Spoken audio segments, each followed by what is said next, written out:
Hey there! Welcome! Today, we're going to go on a little adventure to uncover the secrets of one of the most amazing things in our world, fire. I mean, have you ever really stopped to think about that? It's a great question, right?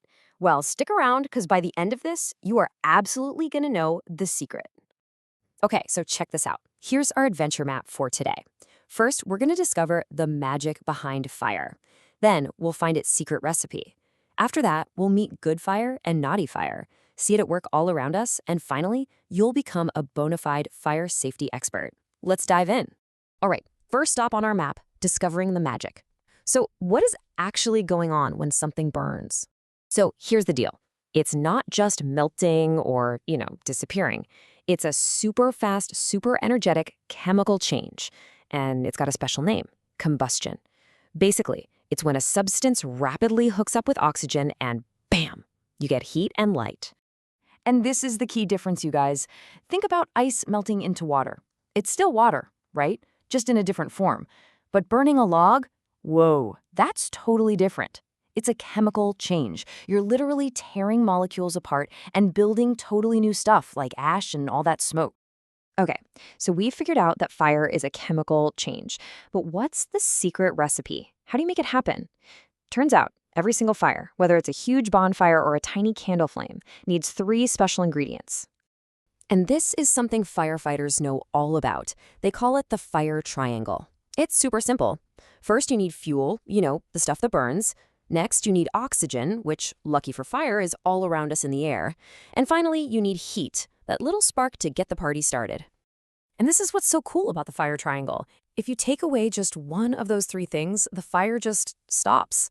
Like, look at this. You put a jar over a candle, you cut off its oxygen supply, and poof, the flame is gone.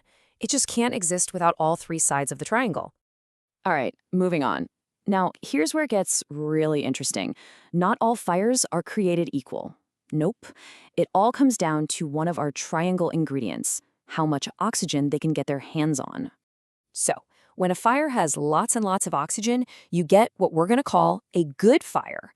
This is what scientists call complete combustion. It burns really hot, really clean. Think of that nice blue flame on a gas stove. But if a fire is kind of starved for oxygen, you get a naughty fire. That's incomplete combustion. And you know it when you see it. It's got that smoky, sooty, yellow-orange flame. So, okay, we've got the recipe down. We know about the fire triangle, but this brings us right back to our big mystery from the beginning. What's the secret behind the flame? That magical dancing light? Why does a candle have one, but a piece of charcoal just glows? Okay, you ready for this? The secret ingredient for a flame is vapor. Yeah, that's it. For a fuel to burn with that beautiful dancing flame, it has to turn into a gas first. Just think about a candle for a second. That solid chunk of wax, it's not actually what's burning. First, the heat from the wick melts the wax into a liquid. Then, that liquid climbs up the wick, gets super hot, and turns into an invisible gas, a vapor. That vapor is what's actually mixing with the oxygen and burning. That's your flame. Now, what about our charcoal? Well, here's the thing. Charcoal is a solid, but when it gets hot, it doesn't turn into a vapor. It just doesn't do that. So it burns right there on its surface. That process is called smoldering, and it's why it just glows that deep, hot red instead of making a big, bright flame. And just like that, mystery solved.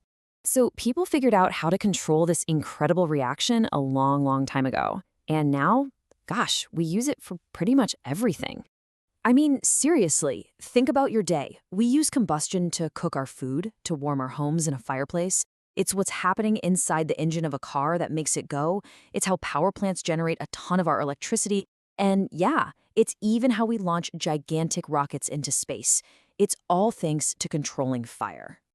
Okay, so because this whole combustion thing is so incredibly powerful, we absolutely have to understand the dangers. We've got to treat it with a lot of respect. Let's circle back to that naughty fire for a minute. The incomplete combustion one. The smoke and the soot aren't the only problems. There's also an invisible poisonous gas it creates that you need to know about. This nasty stuff is called carbon monoxide, or CO for short. And what makes it so dangerous is that you can't see it and you can't smell it, There's no way to know it's there without a special detector. So why is it so bad for us? Well, when you breathe it in, it sneaks into your bloodstream. And it's a real trickster. It basically kicks oxygen out of the way. It latches onto the parts of your blood that are supposed to carry oxygen, which means your body can't get the oxygen it needs to survive. It's really serious stuff. And that's exactly why it is absolutely critical to have good ventilation anytime you're burning fuel inside, like with a furnace or a fireplace. And please, everyone, make sure you have working carbon monoxide detectors in your home. It's a simple step that can literally save lives. All right, we've made it to the end of our adventure. You are now officially a fire expert. So let's do a quick fire round, haha, see what I did there, and recap the top 5 facts you've discovered. Okay, let's lock in these key ideas.